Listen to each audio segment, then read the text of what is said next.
William Jones Cup.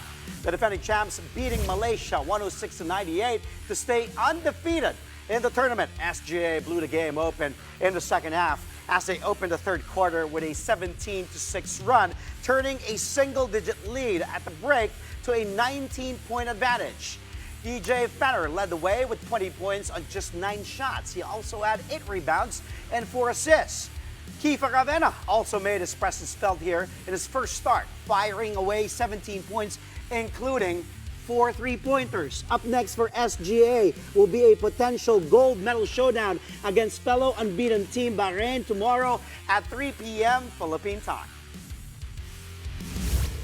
And joining us right now via Zoom all the way from Taiwan is one of the stars of Strong Group's win over Malaysia. The only Filipino as a Jordan ambassador. Welcome back to the show, the Phenom, Kiefer Ravena. Good evening, Bards. Hello guys. Good Thanks evening. for joining us, Kiefer. Congratulations. Thank you, Dre. First of all, congratulations for Strong Group Philippines Athletics. 6-0 now in the 44th William Jones Cup. Strong showing. Okay, this is your first start, Keith, Jones Cup. How would you assess so far your performance here? Well, okay naman. Medyo late lang ako humabol kasi nga galing ako sa isang event. Pero I played 3 games na, 2 games now. Two games. 2 or 3? Tatlo na ba? Parang basta ganun, but parang jet lag pa ako eh. Pero so far so good. Importante healthy naman kami lahat. Syempre gearing towards the end of the tournament. Going for that back-to-back championships. I think it's been a while since that's been done by a Filipino team. So that's the goal right now. All right. Well, SGA has been dominating the tournament 6-0 so far. What's been the mindset heading into tomorrow's crucial match against Bahrain? Well, syempre, take advantage kami doon kasi kakatapos lang halos ng laro ng Bahrain and ROC. So, and then we're playing at 3 p.m. So, hopefully we could take advantage of the rest that Bahrain will have compared to what we're having now. We were able to watch their game and then prepare for it mentally. So, I guess coming to the Jones Cup, ang mindset naman namin is everybody wants to beat us. Pag champions ka, ganun talaga. And if you're going for a back-to-back, it's even harder.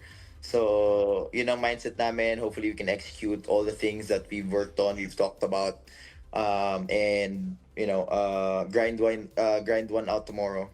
Well, so far so good. Kumbaga, if it's konting tweaks na lang dahil 6-0 nga, pinag-usapan namin ni Cheska. And kumbaga, why fix it if it's not... If it ain't broke. If it ain't broke, as the coach says. Pero sige, gusto natin pag-usapan. Yung nag-viral dahil tuwan-tuwa ang buong Pilipinas sa'yo, isa kang Lodi, isa kang nag-iisa. Parang hindi naman ata lahat ng Pilipinas natuwa doon. Marami pa rin nasasabi. Pero yun, dito tayo sa event natin sa Greece. So, pag-usapan natin. Sige. Experience for me.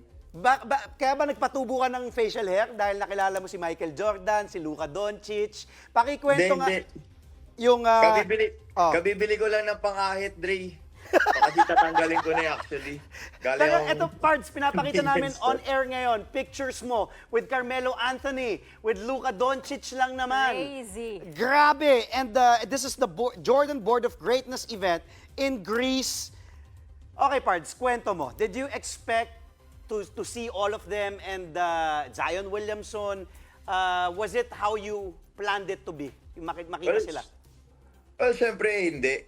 Parang it's an experience na parang never ko talaga in-expect. I actually got the invitation couple months back, even when I was still in Japan. Tapos sinabi ko kagad sa mom ko and sa wife ko kay Diana. Sabi ko, uy, tulungan niyo ako kasi kailangan ko makakuha ng visa. Tapos sabi nila saan. Tapos yun nga sinabi ko sa kanila, inopen up ko sa kanila. And hindi ko muna sinabi yun na na-invite ako sa maraming tao. Actually, ilan lang yung nakakaalam. Siguro mga 2 lang sila.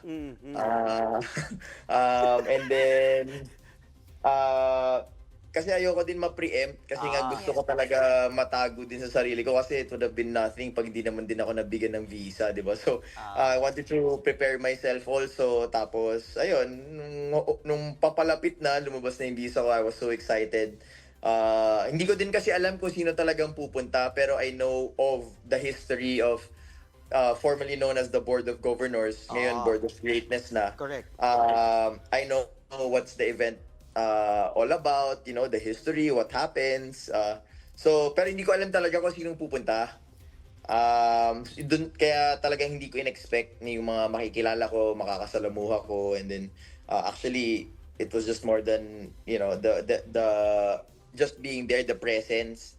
Parang yung mga kwento talaga, yung mga napagkwentuhan namin all throughout the event, the weekend, something that I really treasure for the rest of my life. Okay, but we need to know what happened when you met Michael Jordan because I would have fainted. Medyo obvious naman dun sa picture, di ba? Medyo nanginginig ako. Parang, Pakita natin. Oo, di ba? I think the picture says everything. Oo, di ba? Parang, Ito. Parang, di ba? Ayan, nanginginig pa ako talaga dyan. Hindi ko pa mapindot yung, yung selfie na puting yun. Parang Diba? gusto mo pa nga ikis eh. Di ba? Parang, di ba? Siyempre, ko yan eh. Isa sa mga inspirasyon ko talaga together with Kobe when it comes to basketball. Parang yan yung generation ko talaga na ma-dream mo talagang makasama or ma-meet or something like that. And, you know, I was fortunate enough to, you know, to meet the late great Kobe Bryant multiple times. But never in my lifetime I would expect and say that, you know, I would actually get a chance to meet Michael, even though, Michael na tawag sa kanya. Close ah! Yeah. So, ganun na talaga. Pero other than that, hindi ko talaga in-expect. Parang it was one of those things that, you know, just fell into place, I would say. Totoo bang sinabi niya sa'yo na sabi mo kasi you're so grateful to be there at sabi niya just keep on doing your thing and dumadaan sa kanya kung sino yung mga pinipili ng brand? Actually, gano'n naman din talaga yung sinabi niya sa aming lahat. And people might be surprised on how hands-on he really is. And I admire him as a person now that, you know, I was able to be around him. But overall, just being able to be invited in such a exclusive and prestigious event, yun talaga. I think, you know, it's more than lahat na, wala nang accolades, wala nang kahit ano. It's just being there.